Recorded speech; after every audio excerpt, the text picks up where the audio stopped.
Team by team, 3-round mock drafts continue here in the Sportsocracy, and now it's time for the Bears. Yes, you got the haul for the first overall pick. I didn't think you were going to get it. Ryan Poles done a great job. That this roster is markedly better, and now you are a real-life NFL football team. Sitting at 9, now I will say there's a reason they didn't want to trade this far back, and now you're going to see why. Mm-hmm. Because there's no Will Anderson, there's no Jalen Carter, there's no Tyree Wilson. There is no high-end defensive prospect to be had here. But there is a good player that can help you immediately. There very much is. At number 9, the Chicago Bears in the 2023 NFL Draft will select Paris Johnson Jr., tackle out of Ohio State. Is he the best tackle in this draft? Your opinion? No. Is it Skoronski? Yes. Okay. But in specific schemes, and I considered Skoronski here, in specific schemes, I think he would end up being a guard. The short arms, that doesn't necessarily bother me as much. What has pushed Paris Johnson up to me is as I've really watched him, I've realized this kid is just a freak of nature athletically. And I don't know what position. I mean, he can play guard, he can play tackle, he can play right tackle, he can play left tackle. I don't know what his position is with the Bears. I don't know how they would value him to start. I think over time, he would ultimately be the left tackle. And they might throw him out there to begin with. Move Braxton Jones to the right side, move Tevin Jenkins inside. Now you're getting, with Nate Davis, you're getting closer. I mean, this would allow you to move off Cody Whitehair, who just frankly hasn't been as good over the years as he has aged as he was years ago. Yeah, I mean, if you're taking a guy at 9, he has to be a tackle, right? I mean, for the future. Not in this draft, not necessarily. Okay. I mean, for the future, yes. Yeah, I mean, you spend a top 10 pick on an offensive lineman, you better be getting that, no doubt home run center or the left tackle. Well, you're not taking the center that high, but I think you can get a guard that high. Look, nobody has ever walked away. And I'll go back to a famous one of these. Robert Gallery. All right, he was a total dud as a left tackle. Yes. Well, over the course of time, he had a pretty damn good career as a guard.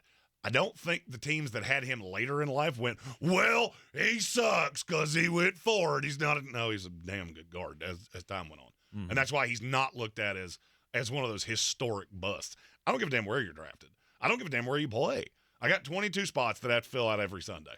If you're a starter, I'm good with it. And especially if you're a high-level starter. And I think Paris Johnson will be somewhere. I'm just not 100% sure where off the jump. All right, Chicago at number 9 from the Carolina Panthers. Paris Johnson out of Ohio State. 2 picks in the second round for them. Neither of them are their original picks. As number 54 comes from the Baltimore Ravens. B.J. Ojulari, edge out of LSU. I have been a little dumbfounded that the further people have dug in on him, that he hasn't risen up the board. Like, I haven't seen him in a first round yet, which just baffles me. Because how many true edge rushers do you have above him? Because for me, it's 4. And you're catching him in the mid-50s. I think he's better than his brother Aziz. Really? And I always have. Okay. He is an elite pass rusher. Now, is he ever going to be a no-doubt 3-down guy? I don't know. I'm not sure that he can hold up against the run in the NFL. It's not that he's thin. It's his technique against the run is not very good. But 6'2", 250, 4, 5, 9, 40. So, I mean, quick enough, but he's such a fluid mover. And you watch how he attacks guys. He's got such a bounty of moves and skills. I think he can come in and rush the passer immediately. I think he comes in and he's the best pass rusher on this team day one. And that's high praise for a guy that's taking the second round. At number 62, the pick from the San Francisco 49ers. Who you got? The mulleted man himself, Joe Tippmann from Wisconsin. I've said this before. There are 5 centers in this draft that I really like. Joe Tippmann is my 2. I actually have him a little bit ahead of Luke Whippler. He's behind John Michael Schmitz, but Schmitz is long gone by this point. This finishes off your line. Now there is genuinely, and I'm sure somebody's going to say 2 of our first 3 picks are offensive linemen. Yeah, because your offensive line was not great. I don't think it was as bad as people make it out to be.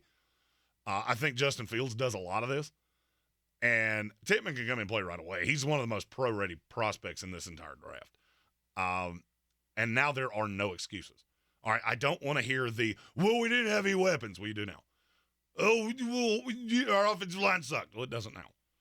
We couldn't run the ball. Well, you can now. All right, David Montgomery has gone off to somehow greener pastures. I will never understand how he got that deal from the Lions. But now all of the ability to plug your fingers in your ears and not see what Justin Fields is giving you is all gone. And if you don't believe me, I want you to think about this. Ryan Poles was obviously given a lot of latitude here, trading off the number 1 overall pick. Mm-hmm. Got picks down the line. Why do you think he did that? Because they've set themselves up perfectly. If this Justin Fields thing goes the way I think it will, you're going to end up with Drake May or Caleb Williams next year. Because if Justin Fields is as bad as he has been the first 2 years, he's great for your fantasy team. He's a fucking awful NFL quarterback. And there's really nothing you can show me. I have never seen a quarterback that misses that many easy throws and then makes the out of this world. And trust me, people love sending it to me. Yeah. What they don't love sending me is what happened next. Right. Yeah, show me the next throw. Show me that 40 to 50-yard run that he reeled off, but, he missed the 10-yard slant And route. so that's – if it works, great. I'm wrong. You can call me a big mulleted dipshit. Woo. Your team is telling you how they feel about this guy because they have situated themselves perfectly to go be able to get whoever they want to next year. They weren't sold on the quarterback class this year. No harm, no foul. Mm-hmm. They didn't love Stroud. They didn't love Bryce Young. Moved off, got a bounty of picks, got a weapon for Justin Fields, and you give him one more year to prove it. Now you put the offensive line in front of him. There's no excuses. Yep. There are no excuses left. Yep. Team-by-team mock drafts all Draftmas season long here in the Sportsocracy. We got one more pick to go with the Chicago Bears here in the 3rd round, number 65 overall. I feel like Chicago has done a good job of putting veterans in damn near every spot. I would love to have given you a defensive tackle at some point. I just can't find one. Chicago has traded their way out of being able to add that guy. Okay. Because there is a run on defensive tackles that starts at about 20. I think in this mock it started in the mid-20s. And runs to right in front of them. There's none they got to take. I mean, defensive tackle drops off a cliff. So can you add one in day 3 that might have a rotational impact? You could, but I mean, this is the catch-22 of trading out of one, and trading that pick that you sent to Pittsburgh for Chase Claypool. Sorry, that will never stop being funny to me. DeAndre Hopkins can be had for a 3, but you gave up a 2 for Chase Claypool. So I'm going to add a player that I really like. It's Julius Brents, the cornerback out of Kansas State. He's long, he's athletic, he's a really good cover guy. And I think the mixture of Jalen Johnson, your 2nd-round pick last year, Kyler Gordon, who I like Kyler Gordon better in the slot. And now that we've gone so heavy and so pass happy, you basically start 3 corners. So having Kyler Gordon in the slot and having Brent's on the outside, Jalen Johnson on the outside, Brisker and I'm forgetting one. His name is Eddie Jackson. That's a formidable secondary. I think and having Ojulari that's getting after quarterbacks. Now I'm looking at your defense going, is it great? No, it's not great, but it's good enough. And so now that defense is no longer an excuse for Justin Fields either.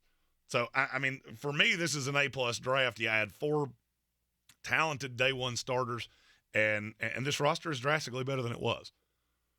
And now it's all on your quarterback that you have been railroading me about for 2 fucking years. So if you're right, I will happily come in here and go, well, I was wrong. And when I'm not wrong, I hope you'll do the same. Yeah, just as he has been wrong before on Jalen Hurts. I had to do a Lamar fait accompli on that. Yeah. I'm not so sure I was wrong on Lamar Jackson. That's weird. Every team in the NFL is going, no, I think I'm good. I'm paying that much money. I'm not so sure I was wrong about that. Mm-hmm. It's one more playoff win than I do. All right, follow our team-by-team content here in the Sportsocracy throughout the entire Draftmas season. The comments on this one should be good. If you want to call me a big mullet dipshit, tell me to throw myself in front of a moving vehicle, jump off a tall building, whatever you want to say, feel free to do it in the comments. If you have a question about a player and how they fit with the Bears, feel free to comment that as well, and we could feature that in our next Bears video, which should be out sometime next week. Like that video, share it out with your friends and fellow fans, and don't forget to subscribe to the Sportsocracy, and you can join us every weekday afternoon in the Ingles studio on ESPN Asheville.